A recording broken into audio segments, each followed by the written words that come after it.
నమస్తే మగువా మగువా కార్యక్రమానికి స్వాగతం. భారత క్రీడా రంగంలో పురుషులతో సమానంగా మహిళలు రాణిస్తున్నారు. ఆత్మవిశ్వాసంతో ధైర్యంగా ముందుకెళ్తున్నారు. ఆకాశమే హద్దుగా ముందుకు సాగిపోతున్నారు.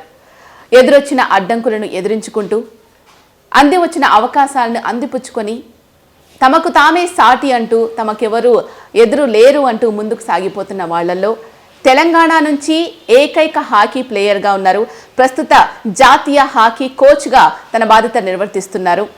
ఆమె ఎవరో కాదు, ఎండల సౌందర్య గారు. ప్రస్తుతం ఆమె మనతో పాటు ఉన్నారు. ఆమెతో మాట్లాడి ఆమె విజయాలను అలాగే ఆమె పడ్డ కష్టాలను మాట్లాడి తెలుసుకుందాం. నమస్తే అండి. నమస్తే అండి. మగువా కార్యక్రమానికి స్వాగతం. మీరు 11 సంవత్సరాల చిన్న వయస్సు నుంచే మీరు ప్రాక్టీస్ని స్టార్ట్ చేశారు. అసలు మీకు హాకీ ఆడాలి అంటే క్రీడల వైపు ఆసక్తి అనేది అసలు ఎలా స్టార్ట్ అయింది? ఫస్ట్ ఆఫ్ ఆల్ మా ఫ్యామిలీ బ్యాక్గ్రౌండ్ నుండి ప్లేయర్స్ అంటూ ఒక స్పోర్ట్స్ పర్సన్ అంటూ ఎవరూ లేరు. మేము గవర్నమెంట్ స్కూల్లో, నిజామాబాద్లో ఒక గవర్నమెంట్ స్కూల్లో చదువుకునే వాళ్ళం. అట్లా అని మాకు స్పోర్ట్స్లో ఇంట్రెస్ట్ అంటూ స్టార్టింగ్లో ఏం లేదు. ఇంకా మా పిల్లల్ని చూసుకుంటూ అంటే వాళ్ళని ఫస్ట్ మేము స్టార్ట్ అయింది ఖోఖో, కబడ్డీతో స్పోర్ట్స్ అనేది స్టార్ట్ చేసాము. హాకీ అసలు నా మైండ్లోనే లేదు. అక్కడ ఏంటంటే సీనియర్ ప్లేయర్స్ని స్కూల్లో సీనియర్స్ ఎవరెవరు ఉన్నారో వాళ్ళు హాకీ ఆడటం చూసి అలా ఇంట్రెస్ట్ తోటి మేము కూడా స్టార్ట్ చేసాము.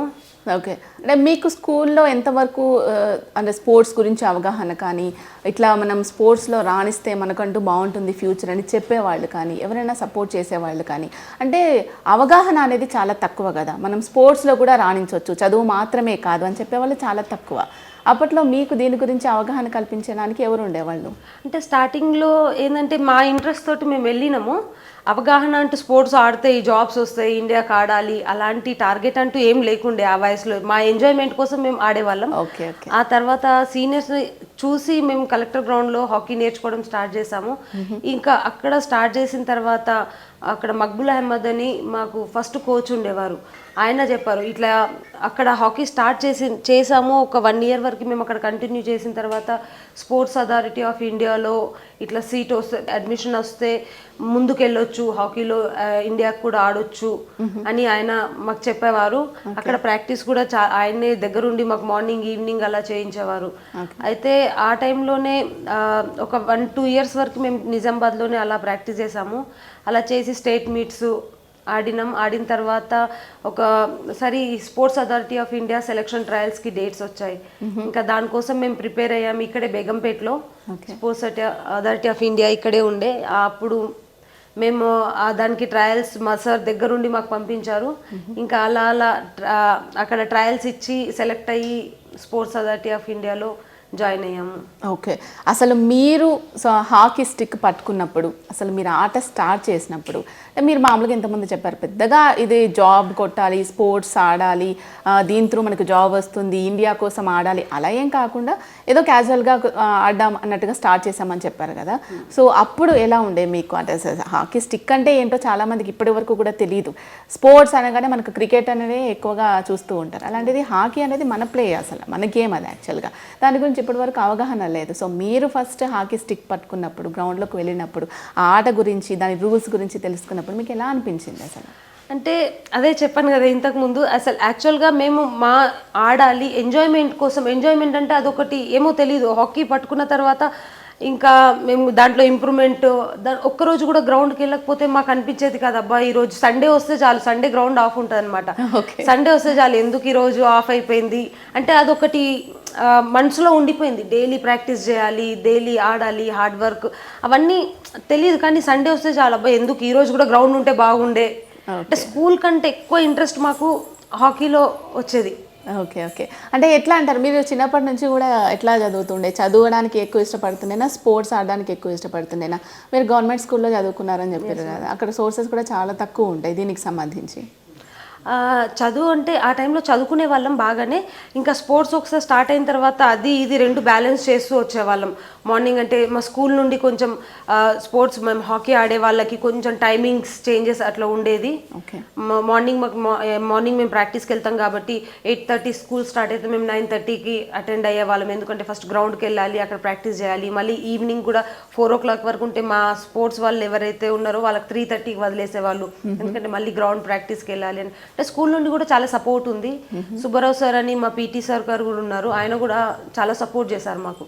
ఓకే, మీ అందరిలో కూడా ఇప్పుడు స్కూల్ సపోర్ట్ అయితే చాలా ఉంది అని అర్థమవుతుంది. కానీ మనకు మిడిల్ క్లాస్ పర్టికులర్గా మన తెలంగాణలో, అది మీరు నిజామాబాద్ వాసులు, సో మన వాళ్ళకి ఎట్లుంటుంది అంటే చదువుకోవాలి, ఫస్ట్ జాబ్ చేస్తే సరిపోతుంది అన్నట్టుగానే ఉంటుంది ఎక్కువగా.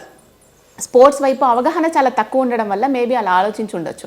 సో మీ టైంలో మీ ఫ్యామిలీ సపోర్టు, మీ పేరెంట్స్ సపోర్టు, పర్టికులర్గా ఇంకొక మహిళ, ఒక అమ్మాయి నీకెందుకు గేమ్స్ అనేవాళ్ళు కూడా చాలామంది ఉంటారు. సో మీ ఫ్యామిలీ సపోర్ట్ ఎలా ఉండింది, దీని గురించి వాళ్ళకి ఎంత అవగాహన ఉంది అప్పట్లో?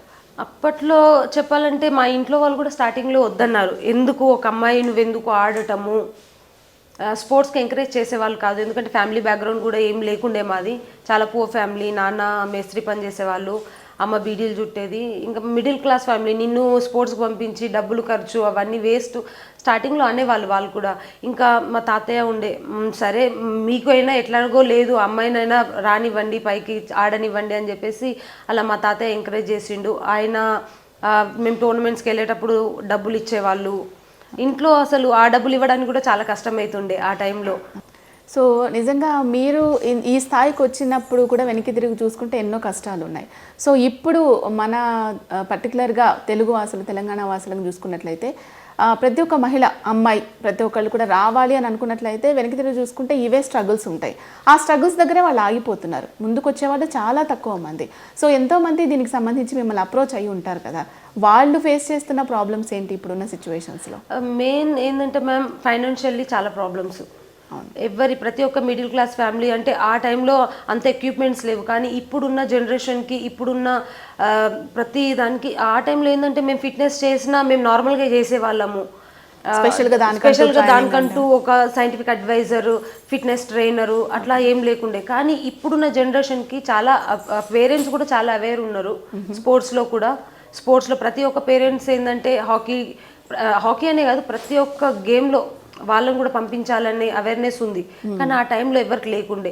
అప్పుడు డబ్బు అంటే ఉండే, దాని నీడ్ కూడా ఉండే. ఆ టైంలో ఎంత నీడ్ ఉందో అంతే. కానీ ఈ టైంలో మనీ చాలా ఎక్కువ అవసరం అయిపోయింది. మనీ ఉంటేనే స్పోర్ట్స్ అన్నట్టు అయిపోయింది. సో మీ టైంలో ఉన్నదానికి ఇప్పుడు ఉన్నదానికి, ఇప్పుడు వెళ్ళాలి అనుకున్న, ఆడాలి అనుకున్న ప్లేయర్స్కి అడ్వాంటేజెస్ ఏమున్నాయి? మీ టైంలో ఉన్నప్పుడు అడ్వాంటేజెస్ ఏంటి, డిసడ్వాంటేజ్? అంటే చాలా వరకు మనకు సోర్స్ కానీ, మనకి చెప్పే వాళ్ళు కానీ, అసలు ఇక్కడికి వెళ్తే మనం ఈ ప్లే ఆడొచ్చు, ఇలా ఆడాలి, ఇంత మనం స్ట్రాంగ్గా ఉండాలి, ఇంత మనం బలంగా ఉండాలి, మనం పౌష్టికాహారం ఎక్కువగా తీసుకోవాలి, అండ్ ఆడే విధానంలో కూడా ఇలా ఆడితే మనం ఇంత బాగా మనం గోల్ కొట్టగలుగుతాం, ఇవన్నీ చెప్పడానికి కూడా మనుషులు లేరు అప్పుడు. సో మీరు చాలా స్ట్రగుల్స్ ఫేస్ చేసి ఉంటారు. సో మీ అనుభవాల గురించి కొన్ని ఏమైనా అంశాలు చెప్పండి. చెప్పాలంటే ఎగ్జాంపుల్ నేనే దాంట్లో అక్కడ ఆ టైంలో అప్పుడు ఫేస్ చేసా, ఇప్పుడు కూడా ఈ టైంలో ఇప్పుడు కూడా ఫేస్ చేసా. చాలా చేంజెస్ వచ్చినాయి అప్పటికి ఇప్పటికి. ఎందుకంటే ఆ టైంలో ఫర్ ఎగ్జాంపుల్ నేను యాజ్ ఎ ప్లేయర్గా ఉన్నప్పుడు స్టార్టింగ్లో ఆడినప్పుడు నాకు ఫిట్నెస్ గురించి చెప్పేవాళ్ళు లేరు.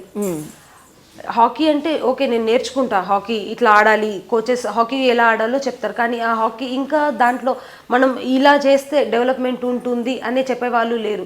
ఫిట్నెస్ మేము నార్మల్గా రన్నింగ్ చేసేవాళ్ళం, మాకు ఫిట్నెస్ ట్రైనర్ అంటూ కొత్తగా ఏం లేదు. కానీ ఇప్పుడు నేను అంటే అదే చేంజెస్ మన స్టేట్ లెవెల్ వరకు లేదు. అదే చేంజెస్ నేను ఇండియా టీంలో వెళ్ళిన తర్వాత మనకంటూ ఒక ఫిజియోథెరపిస్ట్ ఉంటారు, మనకంటూ ఫిజికల్ ట్రైనర్ ఉంటారు, మనకంటూ మనని ప్రతి ఒక్క మూమెంట్ మనల్ని గైడ్ చేస్తూ ఉంటారు వాళ్ళు. ఓకే జనరల్గా ఇప్పుడు హాకీ ప్లేయర్స్లో మనం చూసుకున్నట్లయితే మేల్స్కి బాగా ఉంటుంది, ఫీమేల్స్కి బాగా ఉండదు, వాళ్ళతో సమానంగా వీళ్ళు ఆడలేరు. అంటే ఏ గేమ్ అయినా కూడా, అది పర్టికులర్గా హాకీ చూసుకుంటే చాలా కష్టంగా ఉంటుంది అని చెప్పి అనుకుంటూ ఉంటారు. అలా మీకు ఎప్పుడైనా అనిపించిందా, నేను ఒక ఫీమేల్ని కదా, నేను అంతా బాగా ఆడలేనేమో, నాలాగా ఇంకా వేరే వాళ్ళు సరిగా ఆడలేరేమో అని ఎప్పుడైనా ఆ ఫీలింగ్ అనిపించిందా? అస్సలు అట్లాంటి ఫీలింగ్ ఏం లేదు. ఎందుకంటే ప్రజెంట్ నేను స్టార్ట్ చేసిందే మెన్స్ తోటి, అబ్బాయిలతోటే నేను హాకీ స్టార్ట్ చేశాను. అబ్బాయిల దాంట్లోనే నేను ఆడటం స్టార్ట్ చేశాను. ఎందుకంటే నిజామాబాద్లో కనుక చూసుకుంటే అందరు ప్లేయర్స్ అందరు బాయ్సే, గర్ల్స్ ఎవరు లేరు. ఒక ముగ్గురం నలుగురం మేము స్టార్ట్ చేసాము. వాళ్ళ దాంట్లోనే వాళ్ళతో పాటే ప్రాక్టీస్ చేసాం కాబట్టి కొంచెం హార్డ్ వర్క్ అనేది మాకు కూడా తెలిసింది. అంత తక్కువ మంది ఉన్న వాళ్ళలో మీకు ఆత్మవిశ్వాసం, అంత కరేజ్ ఎలా వచ్చింది? అంటే జనరల్గా మనం ఆడేటప్పుడు ఈవెన్ బయటికి వెళ్ళాలన్నా కూడా ఒక అమ్మాయిని తోడు తీసుకొని వెళ్తారు, తీసుకెళ్ళమని కూడా చెప్తుంటారు మన వాళ్ళందరూ కూడా. అట్లాంటిది మీరు అంతమంది మెన్స్ మధ్యలో మీరు ఇద్దరు ముగ్గురు స్టార్ట్ చేశారంటే మీకు నిజంగా కాన్ఫిడెన్స్ లెవెల్స్ చాలా ఉన్నట్టే. సో ఎలా అంత చిన్న వయసులోనే? అంటే ఇది కూడా నేను ఫేస్ చేశాను. అంతా చాలా మంది ఇంటి దగ్గర కూడా చాలా మంది నాకు మా ఇంట్లో వాళ్ళు వచ్చి చెప్పేవాళ్ళు, అబ్బాయిలతో ఆడుతుంది అక్కడ, చాలా ఫేస్ కామెంట్స్ చేయడము, అంత అబ్బాయిలో దాంట్లో ఆడితే తర్వాత పెళ్ళి ఎలా అవుతుంది, ఇవన్నీ చాలా ఫేస్ చేశాను నేను.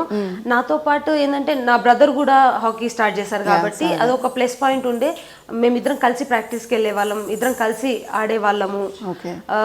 అట్లా అంటే ఆ టైంలో అట్లాంటి ఫీలింగ్ అనేది ఏం లేకుండే. ఆడాలి, అదొక ఫోకస్ అది ఉండే, ఆడాలి, సాయి హాస్టల్కి సెలెక్ట్ అవ్వాలి అన్న దాంతోటే మేము హాకీ స్టార్ట్ ఆడాము. ఓకే, అంటే ఎట్లుంటుండే అంటే మీరు ఇప్పుడు ఒక మ్యాచ్ ఆడారు అనుకోండి, ఆ మ్యాచ్ త్రూ మీరు ఏం నేర్చుకునేవాళ్ళు? అండ్ చాలా మ్యాచెస్ మనం చూస్తూ ఉంటాం, ఈ మ్యాచ్లో ఇలా ఉంటుంది, ఈ మ్యాచ్లో వాళ్ళు ఇలా ఆడారు, ఇలా ఆడితే బాగుంటుంది అని చెప్పేసి మనకి రివ్యూ కూడా చూసుకుంటూ ఉంటారు. సో అలా ప్రాక్టీస్ చూసుకునే అంటే ఈ లెవెల్లో ఇక్కడ మేము చేసే దాంట్లో ఈ లెవెల్లో అవన్నీ ఫెసిలిటీస్ చాలా తక్కువ. కానీ ఇండియన్ టీంలో గనుకైతే మనం ఉన్నట్లయితే మనం వేరే కంట్రీస్ తోటి ఆడుతున్నాం మ్యాచ్, మళ్ళీ మనం నెక్స్ట్ వాళ్ళతో ఆడాలంటే ముందే ఎవరితో మ్యాచ్ మనకు ఉంటుందో మనకు తెలుస్తుంది కాబట్టి వాళ్ళ వీడియో అనలైజ్ చేస్తాము. అంటే వాళ్ళు ఎక్కడ స్ట్రాంగ్, వాళ్ళు ఇక్కడ వాళ్ళు ఈ స్ట్రాంగ్, ఈ ప్లేస్లో వీళ్ళు స్ట్రాంగ్ అయితే దానికి కౌంటర్గా మనం ఎట్లా ఆడితే వాళ్ళకి వాళ్ళు లూజ్ అవుతారు అన్న ప్లానింగ్ అనేది మాకు బిఫోర్ మ్యాచ్ ఉంటుంది. ఓకే, ఇప్పుడు ఉన్న ప్లేయర్స్కి ఎవరైతే ఉన్నారో వాళ్ళకి ఎటువంటి అడ్వాంటేజెస్ ఉన్నాయి అండ్ వాళ్ళ ఆడే విధానంలో కూడా వాళ్ళ ఆట తీరు మీకు ఎలా అనిపిస్తుంది? ఇప్పుడు ఉన్న దాంట్లో ప్రజెంట్ ఇండియన్ టీం తీసుకుంటే హాకీ సాయి కూడా చాలా సపోర్టివ్గా ఉంది. ప్రతి ఒక్కరికి ఐప్యాడ్ ఇచ్చింది. ప్రతి ఒక్క ప్రాక్టీస్ సెషన్ కూడా డైరెక్ట్ సాఫ్ట్వేర్ ఉందన్నమాట. ఆ సాఫ్ట్వేర్ డైరెక్ట్ ప్రతి ఒక్క ఐప్యాడ్కి షేర్ అయిపోతుంది.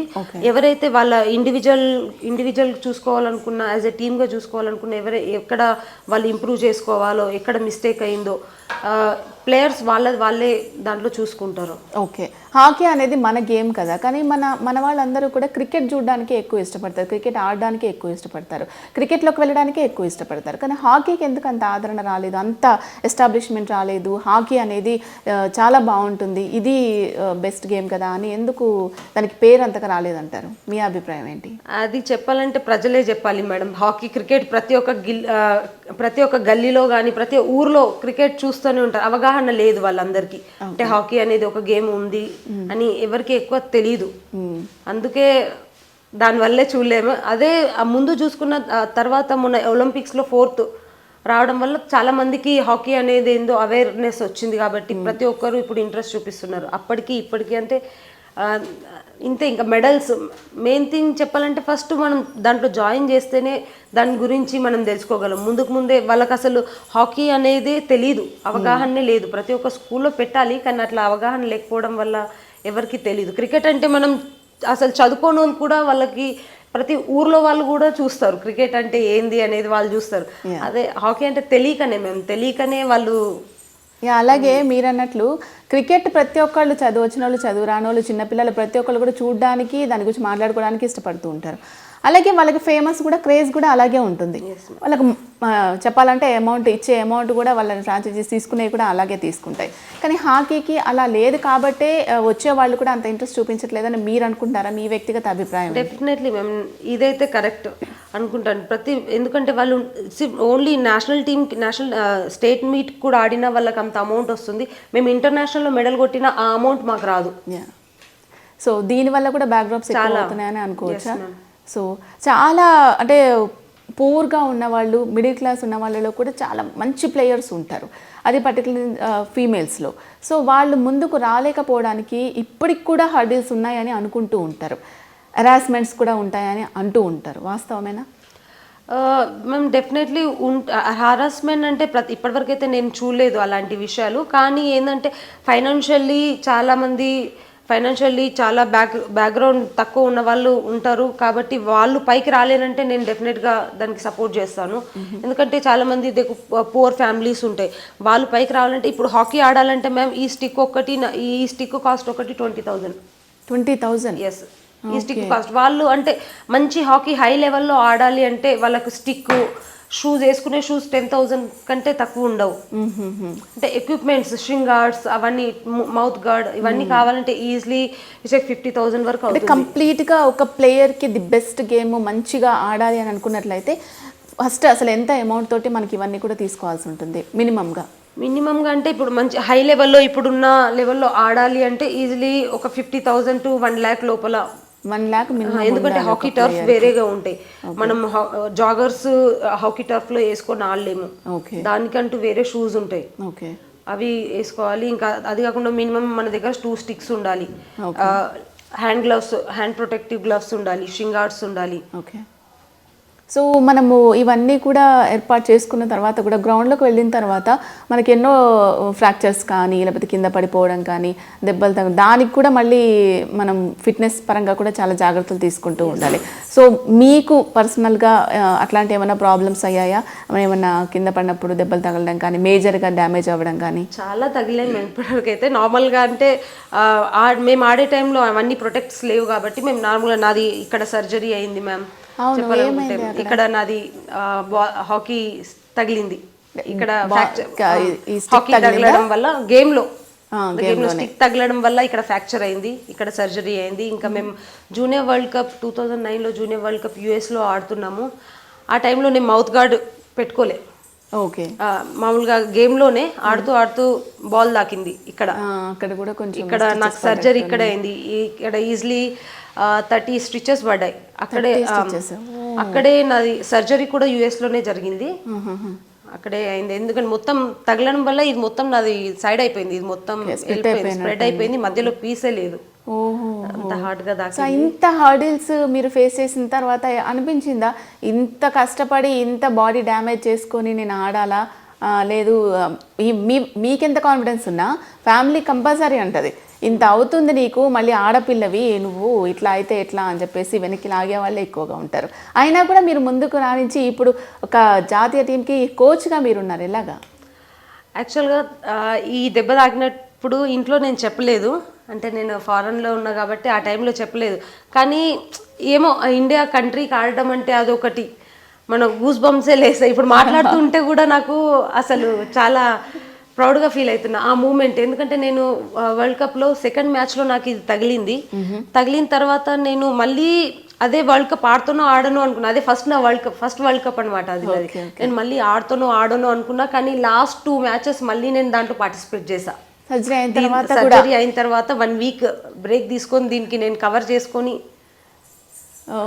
తర్వాత కూడా నేను ఆడినా. నిజంగా చాలా గ్రేట్. ఎందుకంటే అంత ఇంజురీ అయిపోయిన తర్వాత మళ్ళీ రావాలంటే చాలా టైం పడుతుంది. అలా కాకుండా బౌన్స్ బ్యాక్ లాగా వెంటనే మీరు వచ్చి మళ్ళీ గేమ్ ఆడారంటే నిజంగా చాలా ఇన్స్పిరేషన్గా తీసుకోవచ్చు. చాలామంది రోల్ మోడల్ లాగా ఒక మంచి అంశం మాట్లాడుకుంటారనమాట. అంటే సౌందర్య గారు ఇలా అయినప్పుడు కూడా ఇలా చేయగలిగారంటే నిజంగా చాలా తక్కువ మందికి ఉంటుంది ఆ కరేజ్ అనేది.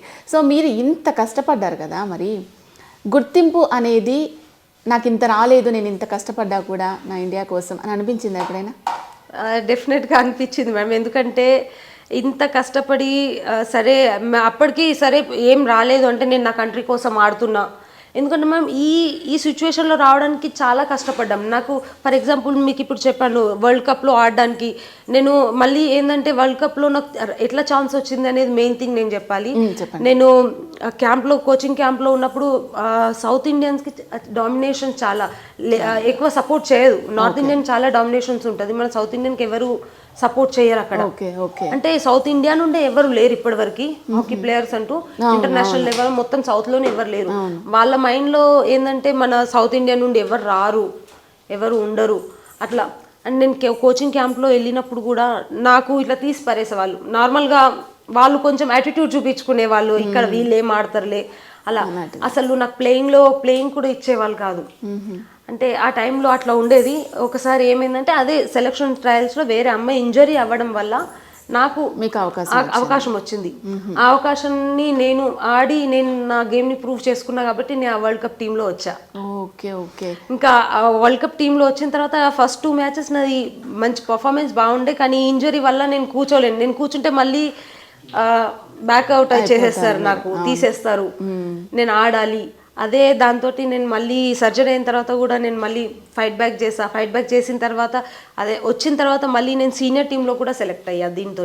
Okay okay. విల్లింగ్నెస్ వాళ్ళు ఏంటంటే మెయిన్ థింగ్ విల్లింగ్నెస్ చూసారు, ఇంకా నా ప్లేయింగ్ ఆఫ్ గేమ్ ఇంప్రూవ్మెంట్ ఉంది కాబట్టి సార్ అప్పుడు అంటే అన్ని ఇయర్స్ నేను ఆడినా నాకు అసలు ఇప్పటివరకు మన గవర్నమెంట్ నుండి అంటే ఏ గుర్తింపు లేదు. నేను ఎవరో అంటే ప్రతి ఎవరికి తెలియదు, నేను వస్తుండే క్యాంప్కి వెళ్ళిపోతుంటే ఆడుతుంటే మన స్టేట్ టీమ్కి పార్టిసిపేట్ చేస్తుంటే అట్లనే ఉండే. కానీ గుర్తింపు అనేది ఇప్పటివరకు లేదు.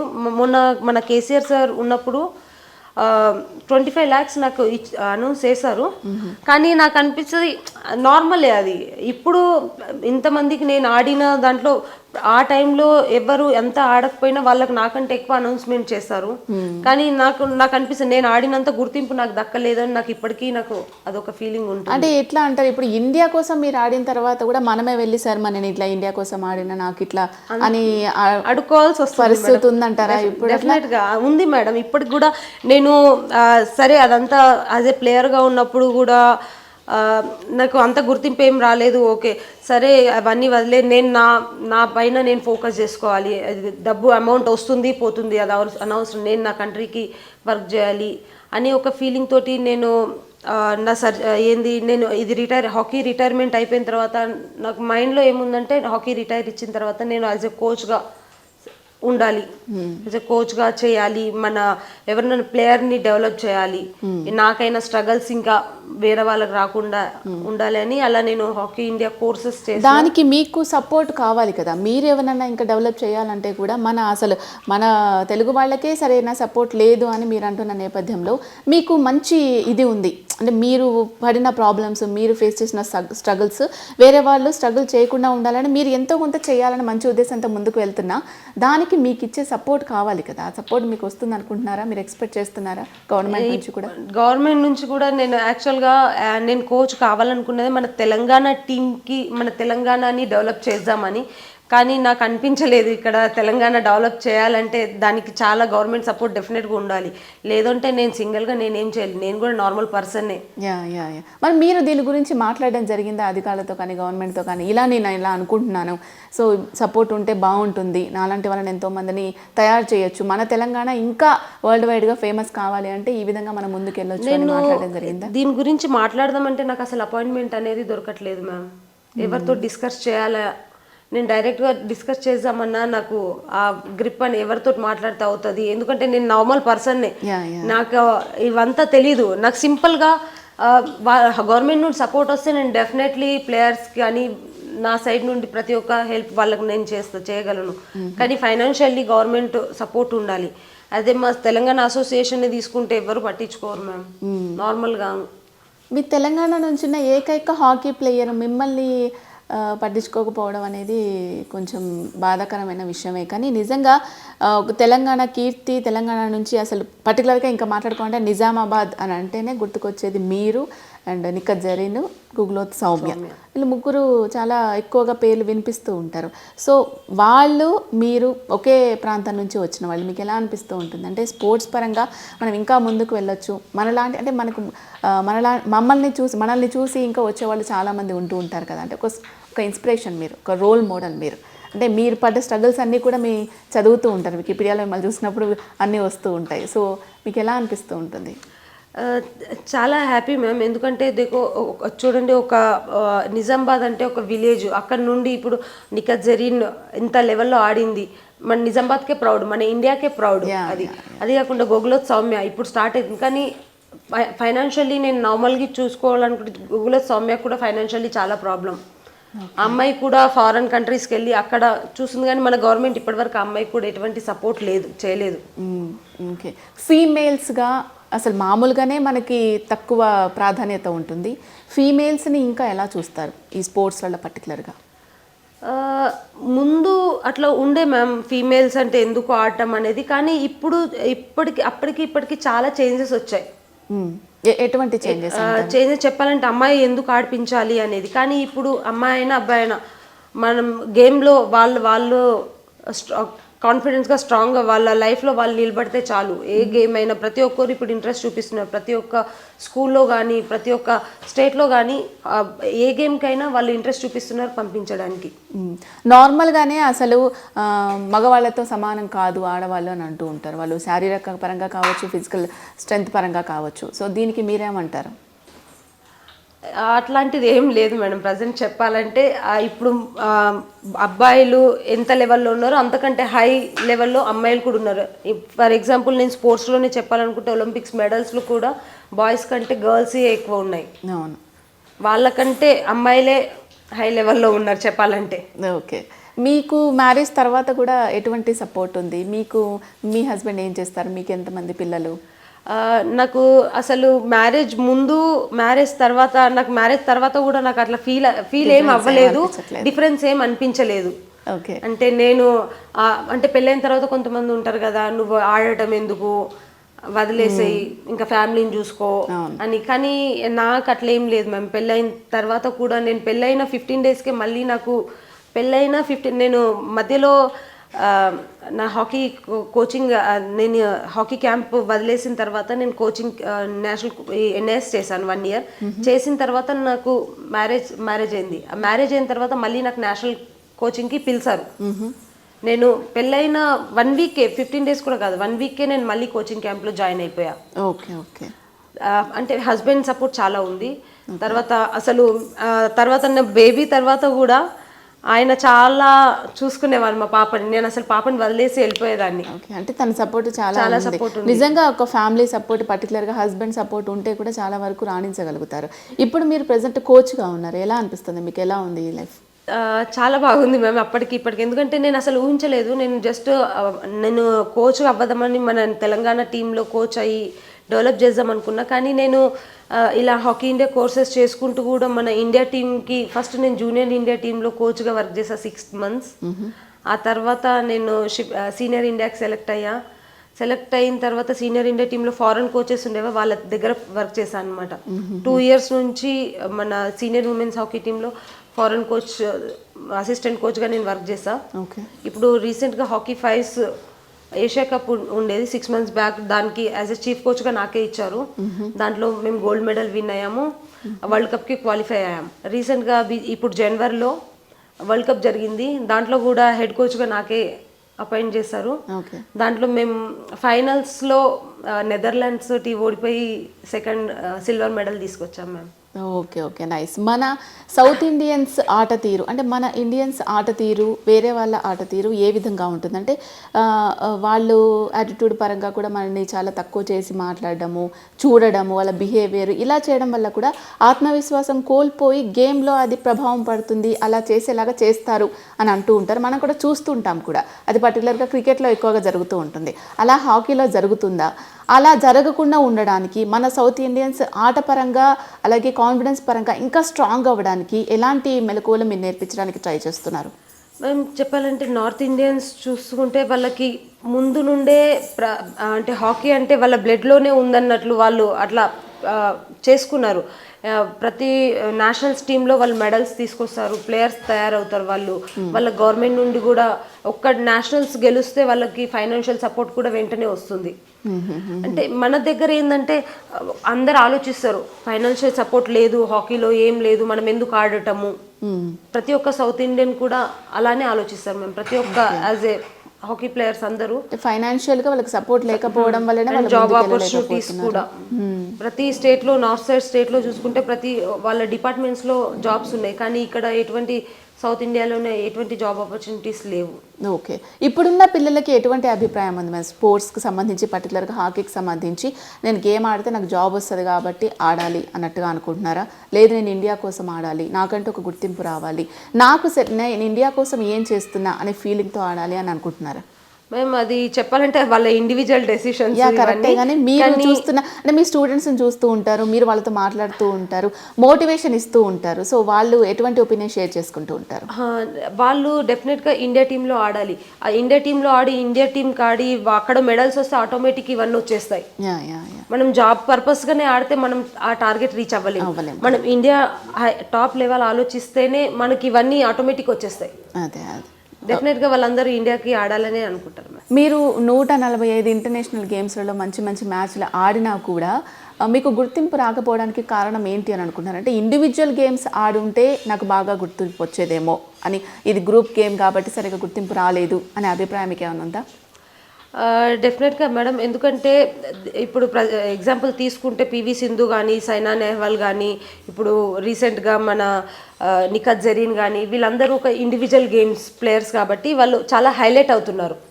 వాళ్ళకి మెడల్స్ వచ్చినా వాళ్ళు హైలైట్ అవుతున్నారు, ప్రతి ఒక్కరికి తెలుస్తున్నారు. ఇప్పుడు నేను యాజ్ ఎ టీమ్ గేమ్ కాబట్టి నాకు ఎవరు గుర్తింపు లేదు. అలాగే గోగుల సౌమ్యను కూడా తీసుకుంటే ఆమె కూడా ఒక టీమ్ ప్లేయర్ కాబట్టి మాకు ఎటువంటి గుర్తింపు అనేది డెఫినెట్గా రావట్లేదు. ఓకే, అంటే దీనికి సంబంధించి మరి ఇప్పుడు వీటన్నిటికి సంబంధించి గ్రూప్లో గేమ్ ఆడేటప్పుడు కూడా మనకు గుర్తింపు రావాలి అని అంటే యాజ్ ఏ కోచ్గా మీరు ఎంతోమందిని ట్రైనింగ్ చేయాలి, మంచిగా వాళ్ళకి ఇండియా తరపున ఆడించాలని మీరు అనుకుంటూ ఉన్నారు కదా. సో అందరికీ గుర్తింపు వచ్చే విధంగా గవర్నమెంట్ తరపు నుంచి ఎటువంటి సపోర్ట్ మీరు ఎక్స్పెక్ట్ చేస్తున్నారు? మ్యామ్, అందరికీ గుర్తింపు అంటే ఇది టీమ్ గేమ్ కాబట్టి అందరు ఈక్వల్గానే, అందరూ కష్టపడితేనే మెడల్ ఇండివిజువల్ గేమ్. అందరూ 1 player to 18 players ప్రతి ఒక్కరు ఎఫర్ట్ ఉంటేనే మెడల్ వస్తుంది. ఆ మెడల్ వచ్చిన సేమ్ మెడల్ వస్తుంది. ఆ మెడల్ అదే మేమందరం కలిసి ఆడినాం. North India same medal north Indian వాళ్ళ ప్లేయర్స్ కూడా ఉన్నారు, కానీ వాళ్ళ గవర్నమెంట్ అదే మెడల్ తోటి వాళ్ళకి సపోర్ట్ చేస్తుంది. అదే మెడల్ మేము తీసుకుంటే ఆ సపోర్టింగ్ మాకు దొరకట్లేదు స్టేట్ గవర్నమెంట్స్ నుండి. ఓకే, ఇవే ప్రాబ్లమ్స్ ఇవన్నీ కూడా ఇలా మాకు గుర్తింపు రావట్లేదు, మాకు కావాలి, నెక్స్ట్ జనరేషన్కి కూడా మేము సపోర్టివ్గా ఉండాలన్నా కూడా ఇవన్నీ అవసరం అని మీరు ఎంతవరకు దీనికోసం ఫైట్ చేయాలనుకుంటున్నారు? నేను మోస్ట్లీ చాలా వరకు నేను చాలా ఇంటర్వ్యూస్లో కూడా చెప్పాను మ్యామ్. ఈ మన స్టేట్ లెవెల్లో కూడా ఇక్కడ నుండి సపోర్ట్ అనేది ఉంటేనే. మెయిన్ థింగ్ ఏంటంటే కోచెస్ లేరు. ప్రతి ఒక్క డిస్టిక్లో ప్రతి ఒక్క గేమ్కి కోచ్ అనే వాళ్ళు ఒకరు ఉండాలి. వాళ్ళు ఉంటేనే పిల్లలు వచ్చి వాళ్ళ దగ్గర నేర్చుకుంటారు. ఏంటంటే యాక్చువల్గా నేను ఉన్నప్పుడు నాకు కోచ్ ఉన్నారు కాబట్టే నేను ఈ టైంలో ఇప్పుడు ఈ స్విచ్ ఇక్కడ ఉన్నాను. ఆ తర్వాత మక్బుల్ సార్ ఉండే, ఆ తర్వాత నేను వచ్చేసిన తర్వాత మళ్ళీ నిజామాబాద్లో కోచ్ అంటూ ఎవరు లేరు మ్యామ్, ఇప్పటి వరకు లేరు. సీనియర్ ప్లేయర్స్ని చూసుకుంటేనే వాళ్ళు ఆడుతారు. పిల్లలు కూడా చాలా మంది కలెక్టర్ గ్రౌండ్కి వచ్చి ఆడతారు. చిన్న పిల్లల్ని చూసుకుంటూనే వాళ్ళ సీనియర్లని చూసుకుంటూనే వాళ్ళు నేర్చుకుంటారు. అదే సిచ్యుయేషన్లో ఒక కోచ్ అనే వాళ్ళు ఉండి వాళ్ళ మిస్టేక్స్ ఏందో వాళ్ళు చెప్పి చేస్తే చాలా మంది ఇంకా పైకి రావచ్చు. చాలా మంది ప్లేయర్స్ డెఫినెట్గా ఇండియా టీంలో ఆడగలరు. చదువుతో పాటుగా ప్రతి ఒక్క స్కూల్లో స్పోర్ట్స్కి సంబంధించి హాకీ కానీ క్రికెట్ కానీ ఏదైనా వాళ్ళు కొన్ని ఉండాలి, పర్టికులర్గా మెన్షన్ చేయాలి అవి కూడా అని మీరు ఎక్స్పెక్ట్ చేస్తున్నారా? డెఫినెట్గా మ్యామ్ ఉండాలి. ఇలాంటి స్పోర్ట్స్ అంటే మనం స్పోర్ట్స్ ఆడితే మనకు చదువు రాదు అన్న మైండ్లో అది తీసేయాలి. ఎందుకంటే స్పోర్ట్స్ ఆడితే ఇంకా మైండ్ షార్ప్ అవుతుంది. దాంతోపాటు మనం స్టడీస్ కూడా కంటిన్యూ చేయొచ్చు. ప్రతి ఒక్క స్కూల్లో నేను చెప్పేది ఏంటంటే ప్రతి ఒక్క స్కూల్లో కానీ ప్రతి ఒక్క డిస్ట్రిక్ట్లో ఎక్కడైనా స్టడీస్తో పాటు ఒక 1 పీరియడ్ స్పోర్ట్స్ కూడా ఉంటే చాలా బాగుంటుంది. ఓకే, ఈ ప్రాబ్లమ్స్ చాలా ఉంటున్నాయి కాబట్టి నైపుణ్యం ఉన్నా కూడా వాళ్ళు ఆడగలిగే టాలెంట్ ఉన్నా కూడా రాలేని వాళ్ళు చాలామంది ఉంటూ ఉంటారు కదా. అలాంటి వాళ్ళని మీరు చూసారా? వాళ్ళు అసలు ఎటువంటి సపోర్ట్ వాళ్ళు ఎక్స్పెక్ట్ చేస్తున్నారు? వాళ్ళకి ఏం కావాలి? బేసిక్ నీడ్స్ ఏంటి? బేసిక్ నీడ్స్ మ్యామ్, వాళ్ళకు స్టార్టింగ్లో వాళ్ళకి ఎక్విప్మెంట్స్ అనేవి కావాలి. వాళ్ళకి స్టార్టింగ్ నీడ్స్ ఫ్యామిలీ సపోర్ట్ ఒకటి ఉండాలి. ఫ్యామిలీ నుండి సపోర్ట్ ఉండి వాళ్ళు పంపిస్తే బేసిక్ నీడ్స్. ఇప్పుడు ఫర్ ఎగ్జాంపుల్ చెప్పాలంటే హాకీ ఆడాలంటే స్టిక్ కావాలి, షూస్ కావాలి, ఇవన్నీ ఉండి యాజ్ ఎ కోచ్ మంచిగా ఉంటే పేరెంట్స్ కూడా వాళ్ళు ట్రస్ట్ చేస్తారు ఆడటానికి. పేరెంట్స్ ఎవరు లేకుండా నువ్వు అక్కడ పోయి ఊరికే ఆడి వస్తే ఎవరు ట్రస్ట్ చేయలేరు, నువ్వు ఎలా బాగుపడతావు డెఫినెట్గా అంటారు. మీరు గవర్నమెంట్ తరపు నుంచి ఎటువంటి సపోర్ట్ కావాలనుకుంటున్నారు? చాలామంది నైపుణ్యం ఉన్న పిల్లలు ఇంకా రావాలి, గేమ్స్ ఆడాలని మీతో చెప్పుకుంటూ ఉంటారు కదా. సో వాళ్ళకి మీరు ఏం చేయాలనుకుంటున్నారు? డెఫినెట్గా మ్యామ్, ఇది ఏం చెప్పాలంటే చాలా డిస్ట్రిక్ట్స్ నుంచి నాకు కాల్స్ వచ్చాయి. మీరు అకాడమీ పెడితే మేము జాయిన్ అవుతాం, మా పిల్లల్ని కూడా నేను జాయిన్ చేస్తాము అక్కడే, మీరు తొందరగా ఏదో చేయండి. చాలా ఫోన్ కాల్స్ కూడా నాకు వచ్చాయి. నేను గవర్నమెంట్ నుంచి సపోర్ట్ ఇదే అనుకుంటున్నా మ్యామ్. నాకు ఒక అకాడమీ ఫామ్ చేసి పిల్లలకి ఒక హాకీ టర్ఫ్ ఒక అకాడమీ చేస్తే నేను దాన్ని డెఫినెట్గా మన తెలంగాణ నుండి చాలామంది ప్లేయర్స్ని మన ఇండియా టీంకి ఆడిపిస్తా అన్న నమ్మకం నాకు ఉంది. కానీ తెలంగాణ నుండి ఒక హాకీ టర్ఫ్ ఒక అకాడమీ సపోర్ట్ ఉంటే నాకు బాగుంటుంది మ్యామ్. ఓకే. ఇప్పటికైనా మీరు వెళ్ళి ఒక అర్జీ పెట్టుకుంటే ఇలా నాకు వస్తుంది అని చెప్పేసి చాలామంది అనుకుంటూ ఉంటారు కదా. సో మీరు గవర్నమెంట్కి దీనికి సంబంధించి ఏమన్నా చెప్పడం, ఇప్పటి వరకు కలవడం, ఒక ఆపర్చునిటీ కావాలి అని చెప్పేసి అట్లా ఏమన్నా ట్రై నాకు అలాంటి ఆపర్చునిటీస్ ఏం రాలేవు మ్యామ్. నేను సీఎం సార్ అపాయింట్మెంట్ గురించి ఇంతకుముందు నేను కవిత మేడం వాళ్ళు ఉన్నప్పుడు కూడా నేను మాట్లాడాను, కానీ ఎటువంటి రెస్పాండ్ ఏం రాలేదు. ఇప్పుడు మన కొత్త సీఎం రేవంత్ సార్ వచ్చారు కాబట్టి ఒకసారి పర్సనల్గా వెళ్ళి ఆయనకి కలిసి ఈ హాకీ అకాడమీ గురించి మాట్లాడదాం అనుకుంటున్నాను. మోస్ట్లీ చూద్దాం, అపాయింట్మెంట్ దొరికితే డెఫినెట్లీ ఈ అకాడమీ గురించి డెఫినెట్గా నేను మాట్లాడతాను మ్యామ్. Okay madam. మీలాంటి వాళ్ళు ఎంతో కష్టపడి ఒక రూట్ వేస్తూ ఉంటారు నెక్స్ట్ జనరేషన్స్ అందరికీ కూడా. ఆ పాతలో ఆ రూట్లో అందరూ నడుస్తూ ఉంటారు. సో నిజంగా మీరు మాకు ఒక ప్రైడ్ అనమాట, ఒక స్ఫూర్తి, ఒక ఇన్స్పిరేషన్ అని చెప్పుకోవచ్చు. మిమ్మల్ని చూసి ముందుకు వస్తున్న వాళ్ళు చాలామంది ఉంటూ ఉంటారు. సో వాళ్ళకు మీరు స్ట్రగుల్స్ ఉంటాయి ప్రతి దాంట్లో కూడా, అది ఫేస్ చేసి వస్తేనే కదా మనము ఒక వజ్రం అని మనకు తెలిసేది. సో మీలాంటి వజ్రాలు బయటికి రావాలనుకుంటున్న వాళ్ళకి, ఒక కోచ్ ప్లేయర్గా తనకంటూ గుర్తింపు తెచ్చుకోవాలనుకుంటున్న వాళ్ళకి, ప్రత్యేకించి అమ్మాయిలకు, మహిళలకు మీరేం చెప్పాలనుకుంటున్నారు దీనికి సంబంధించి? ఇప్పుడే మీరు చెప్పారు మ్యామ్, స్ట్రగల్స్ అనేవి వస్తూ ఉంటాయి, కానీ ఆ స్ట్రగల్స్ని దాటుకొని వస్తేనే మనం ముందుకెళ్ళగలము. ట్రై చేయండి, గివ్ అప్ ఇవ్వకుండా కంటిన్యూ ట్రై చేస్తూనే ఉండండి. ఎప్పటికైనా మనం చేసిన హార్డ్ వర్క్కి రిజల్ట్ డెఫినెట్గా వస్తుంది. ఓకే మేడం, మీరు ఎంతో స్ఫూర్తిగా ఉండి నేషనల్ గేమ్స్ వరకు ఆడి ఒక కోచ్గా మీరు ఉన్నారు. సో ఎంతోమందికి స్ఫూర్తిగా మీరు ఉన్నారు.